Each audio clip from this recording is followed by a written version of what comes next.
नमस्कार दोस्तों, मैं अमर कुमार। आज से हम लोग शुरू कर रहे हैं झारखंड से संबंधित करंट अफेयर्स। जो जो भी एग्जाम झारखंड के होते हैं, जो भी नजदीक में आपके जेएसएससी के हैं, फिर जेपीएससी के भी आने वाले होंगे, और इससे संबंधित जो अगर सब इंस्पेक्टर के आए या झारखंड से रिलेटेड कोई भी एग्जाम होगा, कोई भी, उसमें करंट अफेयर्स की मांग हमेशा होती है। तो आज से हम लोग शुरू करेंगे मंथ वाइज। तो पहला मंथ हम लोग जनवरी का लेंगे। अगर रिक्वायर्ड होगा और आप लोगों को लगे कि नहीं इसमें दिसंबर 22 का भी आना चाहिए, तो दिसंबर 22 का भी बना के आप लोग के लिए तैयार कर देंगे। और एक और सूचना, अगर इसका पीडीएफ आपको चाहिए, जो भी करंट अफेयर्स होगा इसका पीडीएफ, तो आप उसको डिस्क्रिप्शन में उसका मैं टेलीग्राम का लिंक डाल दूंगा, वहां से आप इसे डाउनलोड कर सकते हैं और आराम से घर में पढ़ सकते हैं। तो चलिए शुरू करते हैं। शुरू करने से पहले जो रिक्वेस्ट है मेरा, कि अगर आप पहली बार इस वीडियो को देख रहे हैं तो चैनल को सब्सक्राइब करें, वीडियो को लाइक भी करें, और इसे अपने दोस्तों के साथ शेयर जरूर करें ताकि उन्हें भी एग्जाम में फायदा मिल सके। तो चलिए दोस्तों शुरू करते हैं जनवरी से। जो पहली जनवरी की जो रिपोर्ट थी कि झारखंड को मिलेंगे 3 नए एयरपोर्ट की सौगात। अभी हम लोग को पता है कि झारखंड में 2 एयरपोर्ट है, और 2 एयरपोर्ट में कहाँ कहाँ पे है। एक रांची में है और दूसरा देवघर में है। ये 2 एयरपोर्ट है जहां से काम अभी चल रहा है। और 3 और नए एयरपोर्ट बनाने की बात चल रही है, जिसमें एक बोकारो में होगा, दूसरा दुमका में होगा, और तीसरा जिस पे काम चल रहा है वो पूर्वी सिंहभूम का धालभूमगढ़ एयरपोर्ट।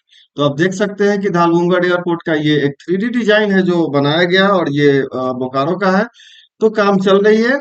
और ये जो इंटर कनेक्टिविटी होता है दो छोटे छोटे राज्यों का, वो उड़ान योजना के अंतर्गत इस पर काम किया जाता है। तो उड़ान योजना के तहत बोकारो एयरपोर्ट से पहली फ्लाइट कोलकाता के लिए शुरू होगी।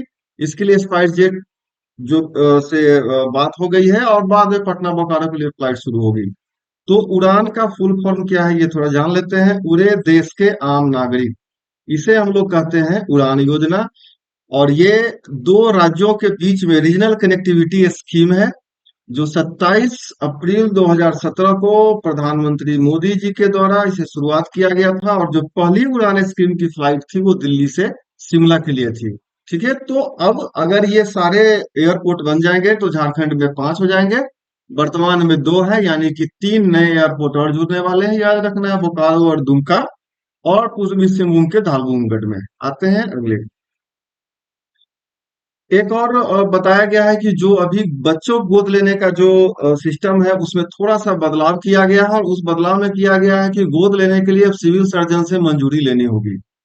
तो बाल गृह एवं दत्तक ग्रहण संस्था, ये जो करुणा एवं है, इन्होंने बताया कि राज्य दत्तक ग्रहण नियमावली 2022 में संशोधन 2022 में हुआ है, कि 37 से बताया गया है, नियम 37 के द्वारा, कि जिला प्रबंधन अस्पताल की ओर से प्रमाण पत्र निर्गत करना अनिवार्य किया गया है, जिसमें अब बच्चों को गोद लेने के लिए सामाजिक संस्था और लोगों को सिविल सर्जन से अनुमति लेनी होगी। तो इसमें क्या प्रमुख बिंदु है।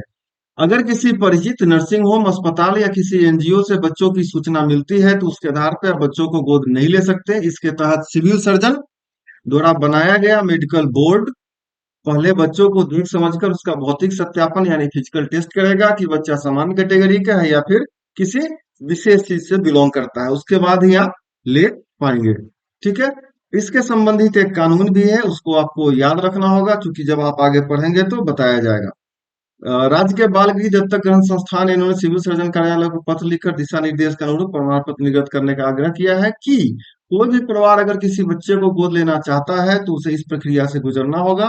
केंद्रीय दत्तक ग्रहण संशोधन प्राधिकरण 11 अक्टूबर 2022 को इस मामले में निर्देश जारी कर दिया गया था।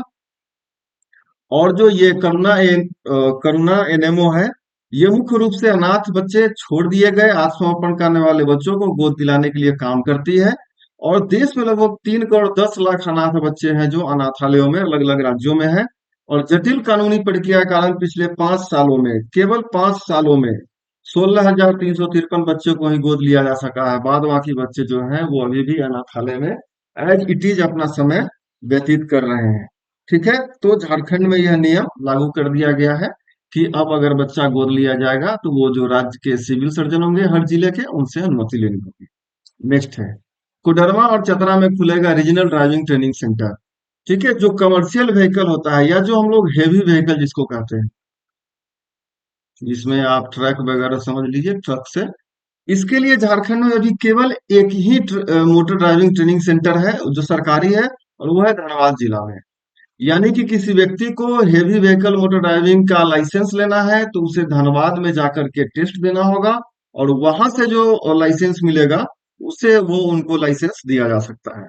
लेकिन 2 जनवरी 2023 को झारखंड के कोडरमा के डीसी आदित्य रंजन ने बताया कि दो जिला कोडरमा और चतरा में परिवहन विभाग द्वारा क्षेत्रीय ड्राइविंग सेंटर खोला जाएगा, यानी रीजनल ड्राइविंग सेंटर। डीपीआर इसकी तैयार कर दी गई है, स्वीकृति कर दी गई है।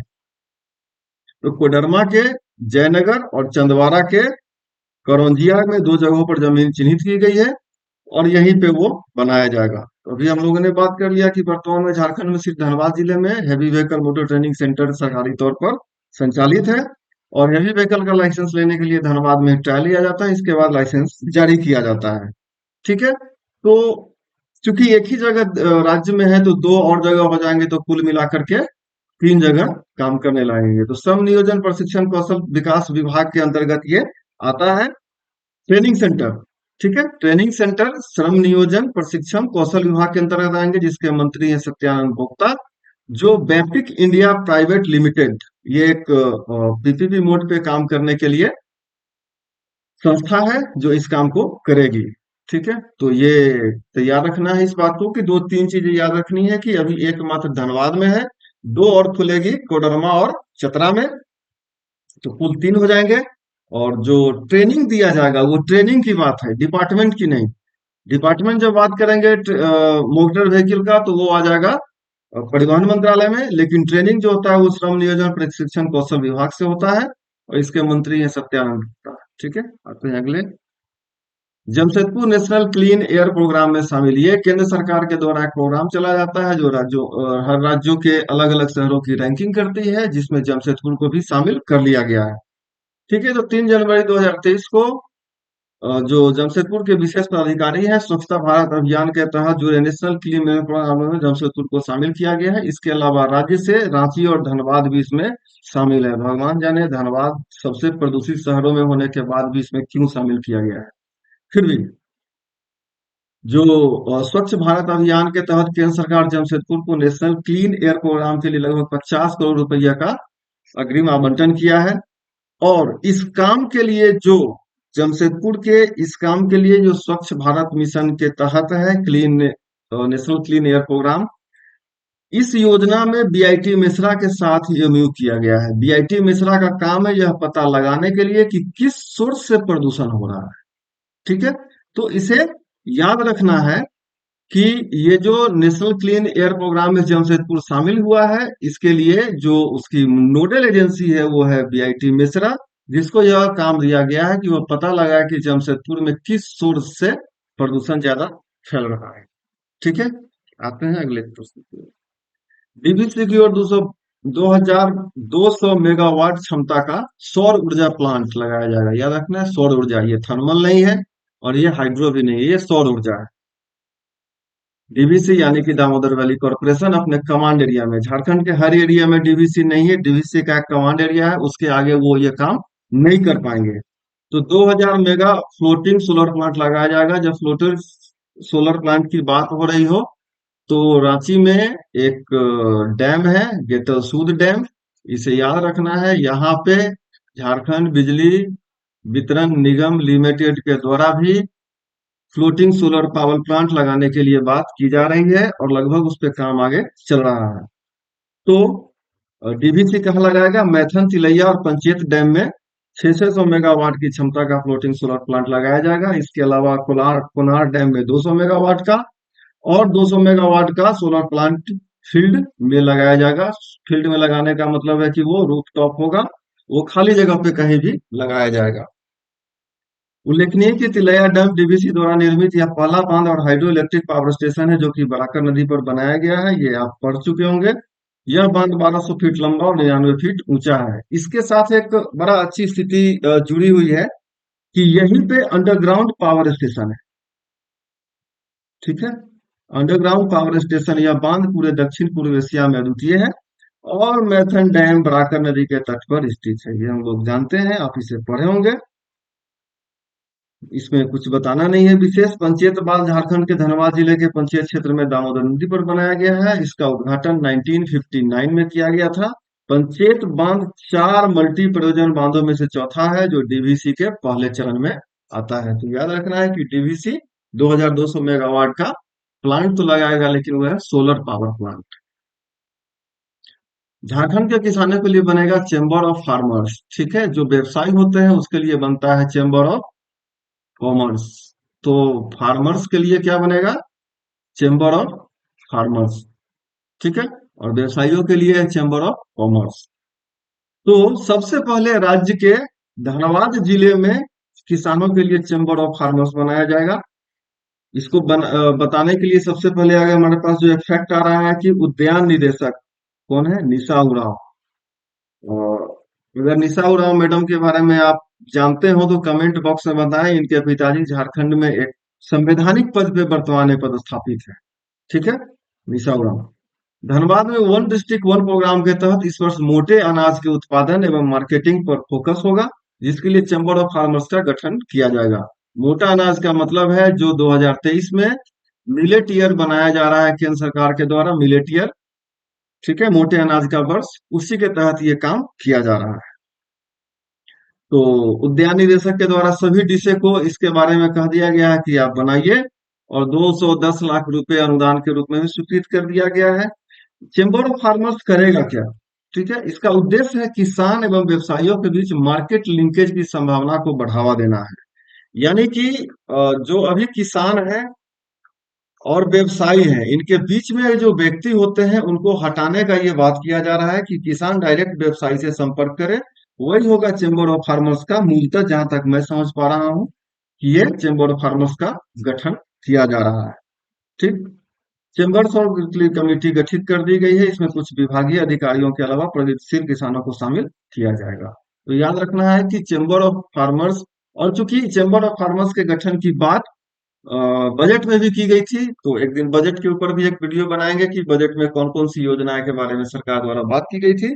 फिलहाल चेंबर ऑफ फार्मर्स का जो शुरुआती जिला है वो है धनबाद। इस चीज को याद रखना है कि धनबाद में चेंबर ऑफ फार्मर्स गठन का बात किया जा रहा है।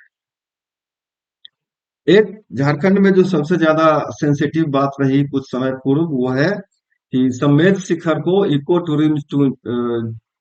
टूरिज्म जोन एवं पर्यटन से हटाया गया। इको टूरिज्म जोन एवं पर्यटन क्षेत्र से हटा दिया गया है। प्रॉब्लम क्या हुई थी कि सरकार, केंद्र सरकार से अनुरोध की गई थी कि इसे इस जोन में रख दिया जाए। इस जोन में रख देने से बहुत सारे चीजों पे प्रतिबंध लग जाता है। लेकिन केंद्र सरकार को जब जैन जो धर्म वाले हैं, आपको पता है सम्मेद शिखर गिरिडीह में है, और ये जैन जैन धर्म के जितने भी मानने वाले लोग हैं, वो उन लोगों के लिए कहिए एक पवित्र पहाड़ है जिसपे वो आते हैं और पूजा करते हैं। ऐसी मान्यता है कि जो तीर्थंकर लोग हैं, मुख्यतः सारे तीर्थंकरों का यहीं पे निवास स्थान या उनका यहाँ पे समाधि स्थल रखा गया है।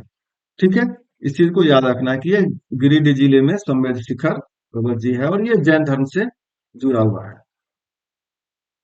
यह निर्णय लिया गया कि झारखंड सरकार को पारसनाथ वन्य जीव अभयारण्य की प्रबंध योजना के महत्वपूर्ण प्रावधानों को सख्ती से लागू करने का निर्देश दिया जाए, जो विशेष रूप से स्पेशली वनस्पति या जीवों को नुकसान पहुंचाने, पालतू जानवरों के साथ आने, तेज संगीत बजाने या लाउडस्पीकर का उपयोग करने, स्थलों या धार्मिक और सांस्कृतिक महत्व के स्थान जैसे पवित्र स्मारक, झील, चट्टान, गुफा, मंदिर को गंदा करने, शराब या ड्रग्स, नशीले पदार्थों की बिक्री, पारसनाथ पहाड़ी पर अनाधिकृत शिविर और ट्रेकिंग आदि को प्रतिबंधित करता है।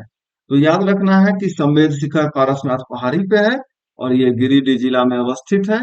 ये जैन धर्मों से संबंधित है और उसे कहा गया है सम्मेद शिखर।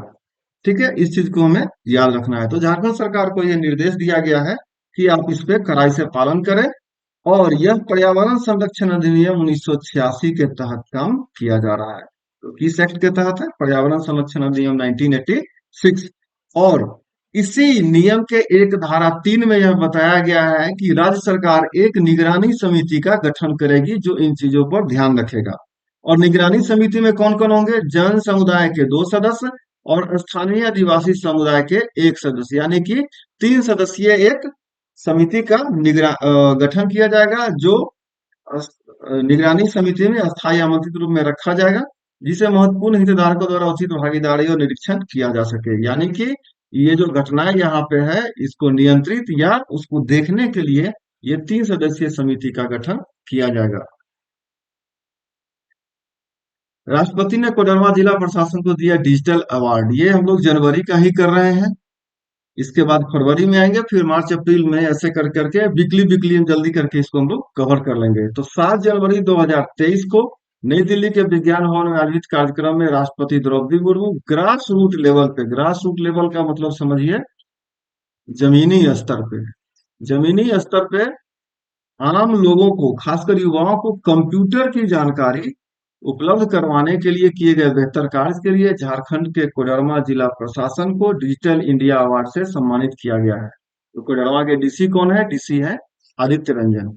इन्होंने, अच्छा ये भी याद रखना है कि झारखंड में कोडरमा ही एकमात्र ऐसा जिला है जिसको यह सम्मान मिला है। तो डीसी महोदय ने ऐसा क्या कर दिया? उन्होंने क्या किया कि एक, मात्र एक, मरकच्चो प्रखंड को छोड़कर, इस चीज को याद रखिएगा, कोडरमा, झुमरी तलैया, सतगावा, डोमचा, चंदवारा और जयनगर में इस केंद्र की शुरुआत की गई थी। लेकिन उससे पहले उन्होंने 5 सितंबर 2021 को समाहरणालय, यानी कि जिसे हम लोग डीसी ऑफिस कहते हैं या कलेक्ट्रेट परिसर में, जिले का पहला डीसीएस कंप्यूटर बेसिक ट्रेनिंग की शुरुआत हुई थी। और यहाँ पे वो उन सारे युवाओं को बुला करके कंप्यूटर का और डिजिटल संबंधित जो भी बातें होती हैं उसकी ट्रेनिंग की शुरुआत कर दी। बाद में मरकच्चो प्रखंड को छोड़ के रेस्ट जो ये भी यहाँ पे प्रखंड लिखे हुए जिसकी चर्चा हम लोगों ने की है, वहां पे इसकी शुरुआत कर दी। ठीक है, तो डीसी का नाम याद रखना है आदित्य रंजन सर। वर्तमान में इन्होंने बताया कि 8 डीजीसीए कंप्यूटर बेसिक ट्रेनिंग की संस्था है, जो बढ़ा करके 11 कर दी जाएगी। और प्रत्येक वर्ष करीब 20,000 लोगों को साक्षर बनाने के सेंटरों के माध्यम से दिया जाएगा। ये डीसी महोदय है, माननीय राष्ट्रपति महोदया है, ये हमारे इलेक्ट्रॉनिक्स मिनिस्टर हैं, रेलवे मिनिस्टर भी यही है। आपको नाम इनका पता होना चाहिए। बहुत प्रसिद्ध व्यक्ति हैं, आईआरएस रह चुके हैं, और उड़ीसा से राज्यसभा के सदस्य भी हैं। ठीक है, तो याद यही रखना है कि इसमें ग्रास रूट लेवल पे काम करने के लिए कोडरमा डीसी महोदय को यह सम्मान दिया गया है। और कोडरमा झारखंड का एकमात्र जिला है जिसे यह सम्मान मिला है। एक झारखंड सरकार का बहुत ही अच्छा ये प्रोग्राम है, 80 उत्कृष्ट विद्यालयों को सीबीएसई के तर्ज पर शिक्षा देने की तैयारी। यानी कि पूरे झारखंड से 80 ऐसे विद्यालयों को चुना गया है जहां पे कि झारखंड बोर्ड नहीं, सीबीएसई बोर्ड के माध्यम से शिक्षा दी जाएगी। ठीक है, और इसकी शुरुआत भी कर दी गई है, 2023-24 के लिए शुरुआत कर दी गई है। इसका जो मुख्य एक और इम्पोर्टेंट है कि हर्ष जोहार कार्यक्रम बच्चों को हैप्पीनेस करिकुलम के आधार पर शिक्षित करने के लिए तैयार किया गया है। ठीक है, हर्ष जोहार कार्यक्रम, इस चीज को याद रखना है। ठीक है, और कार्यक्रम शुरू हो चुका है, एडमिशन हो चुका है बहुत सारे जगहों पे। एक झारखंड के लिए गौरव की बात है कि भारत से चयनित 6 विद्यालयों में झारखंड से एकमात्र डीपीएस बोकारो को मिला 7 स्टार रेटिंग। 7 स्टार रेटिंग मिलता किस चीज के लिए है, पहले ये लो हम लोग जान लेते हैं कि centre for education development foundation trust की ओर से कौशल शिक्षा एवं सतत विकास विषय पर आधारित 8वें सम्मेलन में जो डीपीएस बोकारो है उसे यह सम्मान दिया गया है, 7 स्टार रेटिंग स्कूल, 7 स्टार। ठीक है, और इसमें इस विद्यालय ने किया क्या था, इस विद्यालय के द्वारा किया क्या गया, ये एक्चुअली मिला किस लिए, तो ग्रीन स्कूल इनिशिएटिव की विशेष कैटेगरी में 7 स्टार ए ट्रिपल प्लस की ग्रेडिंग मिली। यहाँ हुआ क्या है, दो काम। रद्दी कागज को रिसाइकिल कर पुनः उपयोग में बनाने के लिए पेपर रिसाइकलिंग यूनिट, सौर ऊर्जा से संचालित सोलर पैनल सिस्टम, औषधीय पौधों की चरक वाटिका, रेन वाटर हार्वेस्टिंग, महापुरुषों के नाम पर पौधाशाला यानी ग्रीन ब्रिगेड आदि की स्थापना की गई। ये पहला काम किया गया इस स्कूल के लिए। और दूसरा जो इम्पोर्टेंट काम था, केचुआ खाद से कृषि कार्य के लिए वर्मी कल्चर, जैविक कृषि वानिकी और मिनटों बचाने के लिए सेव सॉइल।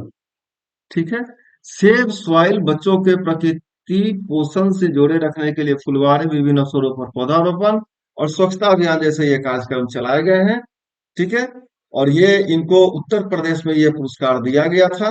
लेकिन याद रखना है ये डीपीएस बोकारो है, जिसके प्राचार्य हैं डॉक्टर ए एस गंगवार, और centre for education development foundation trust की ओर से पुरस्कार दिया गया है।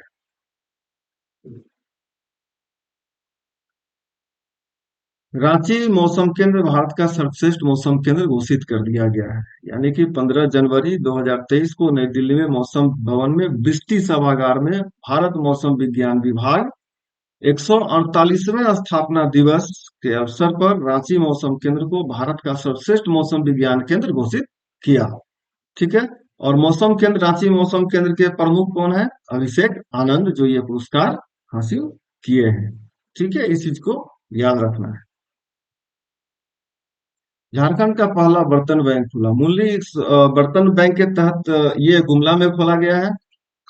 वहाँ गुमला के डीसी है सुशांत गौरव, और ये 16 जनवरी 2023 की घटना है। यह क्या गया है कि सिंगल यूज प्लास्टिक के खिलाफ आगे बढ़ते हुए कदम किया गया है। गुमला प्रशासन और नगर परिषद के द्वारा मिल करके स्टील के बर्तन खरीद करके रखा गया है। और इन लोगों के द्वारा यह एक प्रोग्राम बनाया गया कि जो भी शादी होती है उसमें यह 1 रुपए या कुछ अन्य फीस रख करके जो गरीब लोग हैं, जो असक्षम हैं, उनको यह स्टील के सारे बर्तन उपलब्ध करा दिया जाता है, ताकि जो भी थर्मोकोल और प्लास्टिक के गिलास है या जो भी इसके बर्तन है, उसकी वो उपयोग न करे। चूंकि उपयोग करने के बाद वो फेंका जाता है, जिससे पर्यावरण पे काफी ज्यादा इसका बुरा असर पड़ता है। तो झारखंड में पहला बर्तन बैंक खोला गया है गुमला में। एनुअल स्टेटस एजुकेशन रिपोर्ट यानी कि असर असर 2022 का रिपोर्ट है। यह एक गैर सरकारी संगठन प्रथम इस रिपोर्ट को जारी करता है। प्रथम जो है वो मुंबई में इसका हेडक्वार्टर है, और ये केवल और केवल शिक्षा पे काम करने वाला एक एनजीओ है। ठीक है, इसे याद रखना है, प्रथम एक एनजीओ है। तो 18 जनवरी 2023 को जारी annual status of education report असर 2022 के अनुसार झारखंड के ग्रामीण क्षेत्रों में सरकारी विद्यालयों में बच्चों का नामांकन बढ़ा है। लेकिन थोड़ा सा इसमें प्रॉब्लम भी है, ये हम आगे देखेंगे। लेकिन इसके 2-3 पॉइंट जो फैक्चुअल है, जो ज्यादा इंपॉर्टेंट है, वो देखिए। ये सर्वे ग्रामीण बच्चों के बीच किया गया। ग्रामीण क्षेत्र के बच्चों में ट्यूशन पढ़ने में बच्चों की संख्या बढ़ी है।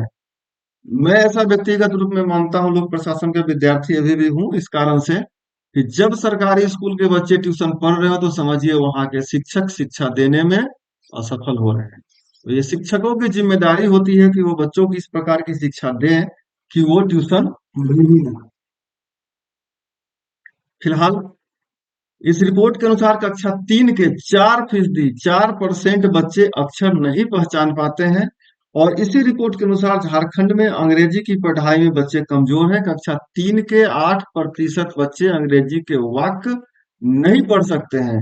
इस रिपोर्ट में बहुत सारे फैक्ट थे जो यहाँ पे समूहित करना थोड़ी सी संभावना कम हो रही थी। तो ये 3-4 फैक्ट है, इसे याद रखना है कि annual status of education report असर 2022 जारी कौन करता है? प्रथम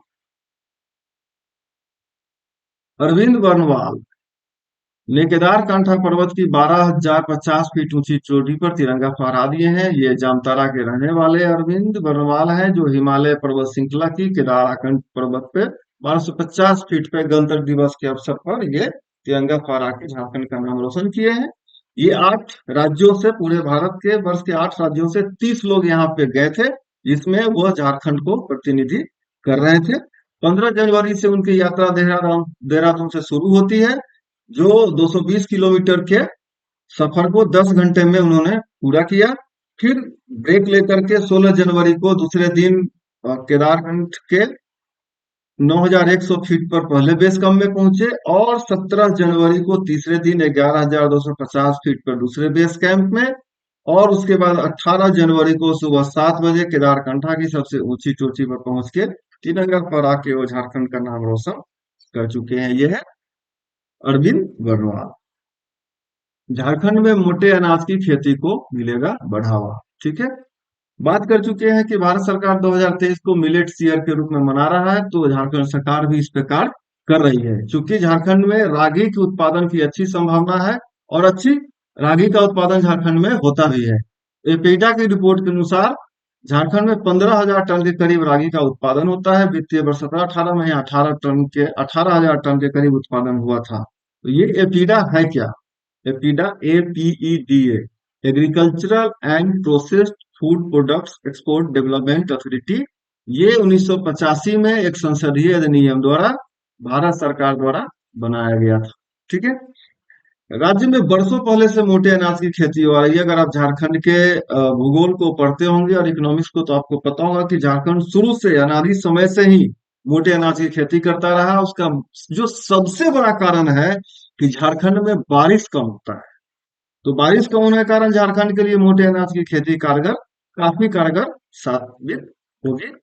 तो एपीडा की रिपोर्ट के हिसाब से यहाँ पे रागी के उत्पादन की संभावना ज्यादा है। मुख्यमंत्री ने स्वतंत्रता सेनानियों के आश्रितों को सम्मानित किया है। कब? 26 जनवरी 2023 को मुख्यमंत्री हेमंत सोरेन 74वें गणतंत्र दिवस के अवसर पर झारखंड की राजधानी उपराजधानी दुमका में 3 स्वतंत्रता सेनानियों के पत्नियों को सम्मानित किया।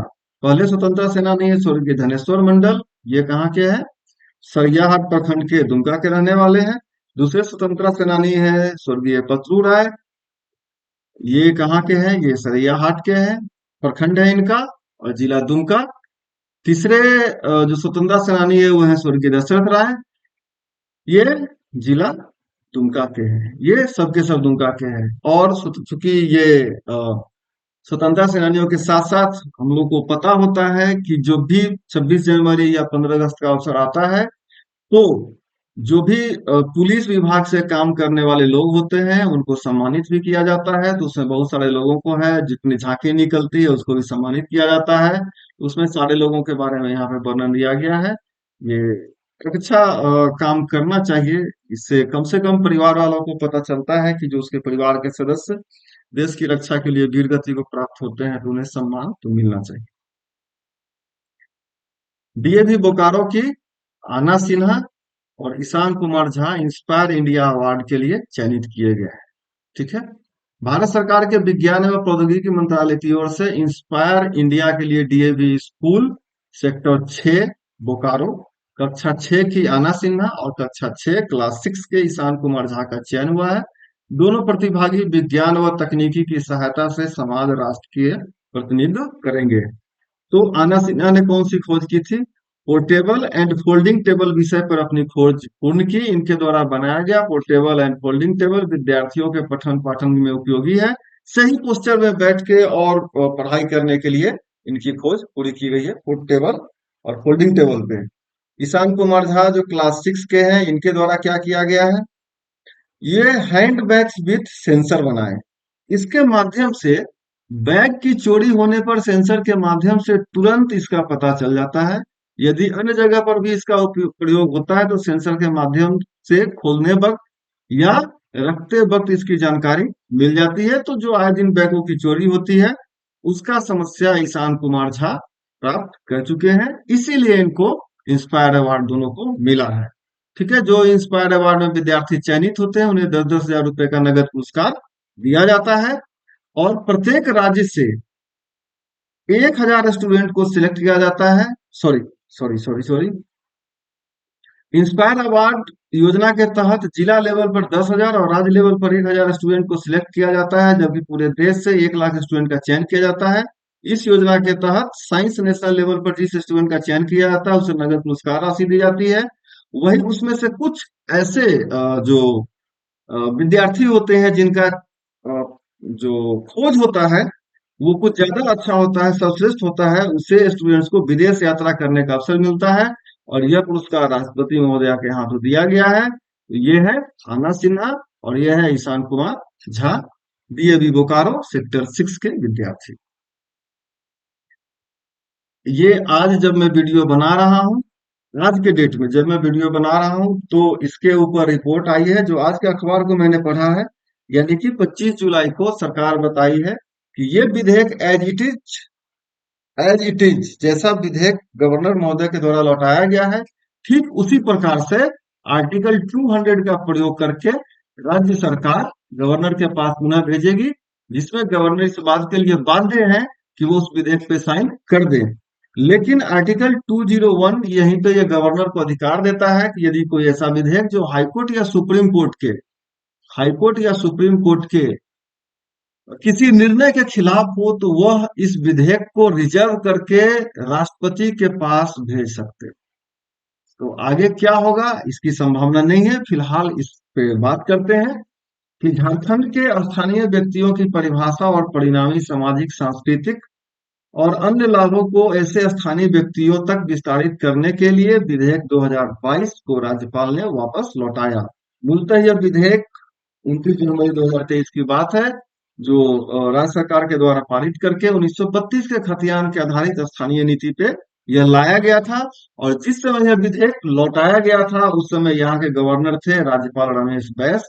तो ये एक इम्पोर्टेंट फैक्टर है, ये शायद अगर सवाल बने तो पूछ लिया जाएगा कि उस समय राज्यपाल कौन थे। ठीक है, 11 नवंबर 2022 को ध्वनि मत से पारित करके यह अनुमोदन के लिए राज्यपाल के पास भेजा गया था।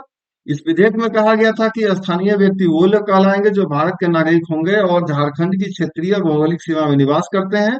उसके पूर्वज के नाम 1932 या उसके पहले के सर्वेक्षण या खतियान में नाम दर्ज हो, वही यहाँ के स्थानीय व्यक्ति कहलाएंगे।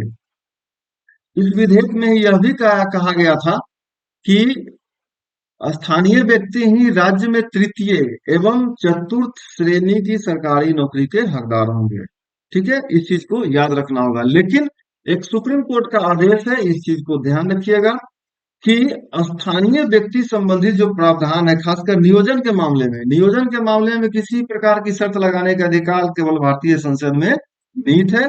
इस प्रकार यह विधेयक संविधान के प्रावधान तथा सुप्रीम कोर्ट के आदेश के विपरीत है। इसीलिए मैंने आर्टिकल 201 की चर्चा की है कि गवर्नर महोदय इस आर्टिकल का संभवतः प्रयोग कर सकते हैं यदि दोबारा इस विधेयक को भेजा जाएगा तो। ठीक है, सत्यजीत कुमार बनाम झारखंड राज्य के मामले में भी सुप्रीम कोर्ट ने अनुसूचित क्षेत्रों में राज्य द्वारा दिए गए 100% आरक्षण, ये जो शिक्षक के मामले में था, वह संवैधानिक घोषित कर दिया था। और विधि विभाग ने भी स्पष्ट किया था कि प्रश्नगत विधेयक के प्रावधान संविधान एवं सर्वोच्च न्यायालय के आदेश के विपरीत है। विधि विभाग यह भी बोला था कि भाग 3 के अनुच्छेद 14, 15, 16 दो में प्रदत्त मूल अधिकार से असंगत और प्रतिकूल प्रभाव रखने वाला होता है, जो भारतीय संविधान के अनुच्छेद 13 से भी प्रभावित होगा और अनावश्यक विवाद को जन्म देगा। फाइनली इसको अभी राज्यपाल महोदय लौटा दिए थे। राज्य सरकार पुनः इसे आर्टिकल 200 के द्वारा भेजने की तैयारी कर रहा है। अगर गवर्नर इस पे 201 का प्रयोग करते हैं अनुच्छेद का, तो ये राष्ट्रपति महोदय के पास चला जाएगा। नेक्स्ट है धनबाद के धनेश्वर ने जीता स्ट्रॉन्ग मैन ओपर पावर लिफ्टिंग पुरस्कार। ठीक है, 29 जनवरी 2023 को धनबाद में GCET सेंट जेवियर स्कूल में आयोजित चौथे ओपन कोयलांचल क्लासिक महिला जो पुरुष power lifting body building championship का समापन हुआ, जिसमें धनबाद के धनेश्वर ने strong man open power lifting पुरस्कार जीता। ये चौथा ओपन कोयलांचल क्लासिक महिला पुरुष power lifting body building championship था, जो 27 जनवरी को शुरू हुआ था। इसमें धनबाद के धनेश्वर कुमार राय को strongest man open power lifting के लिए चुन लिया गया था।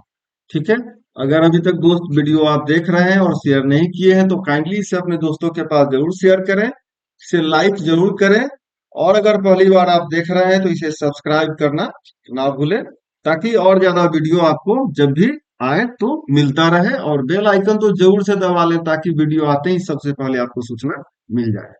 तो ये वीडियो यहीं पे समाप्त होता है। हम जल्द ही कुछ ही दिनों में अब फरवरी महीने का भी, फरवरी 2023 का भी वीडियो यहाँ पे आपके लिए लेकर आएंगे। और मैं बता दूं कि इसमें जो मैक्सिमम कंटेंट है वो दृष्टि आईएएस से के वेबसाइट से लिया गया है और उसी कंटेंट को यहाँ पे लाया गया है। कुछ इनपुट मेरे द्वारा इसमें डाला गया है, जैसे इमेजेस वगैरह। तो इसमें मैक्सिमम जो इसके काम है वो दृष्टि आईएएस के इनपुट है, जो इमेजेस वगैरह है वो प्रभात खबर के हैं। और अगर आप अपना करेंट अफेयर ठीक करना चाहते हैं तो कोई एक अखबार डेली पढ़िए जो झारखंड के न्यूज को कवर करता हो, कोई एक अखबार, और वहां से अपने कॉपी में उससे जरूर लिख लें। बाद बाकी तो मैं आपके लिए यहाँ पे अभी फिर से फरवरी का वीडियो शुरू कर रहा हूँ। तो दोस्तों आज के लिए इतना ही है। चैनल को सब्सक्राइब करें, वीडियो को लाइक करें, अपने दोस्तों के साथ शेयर करें इसी रिक्वेस्ट के साथ। थैंक यू, बने रहिए, देखते रहिए, धन्यवाद।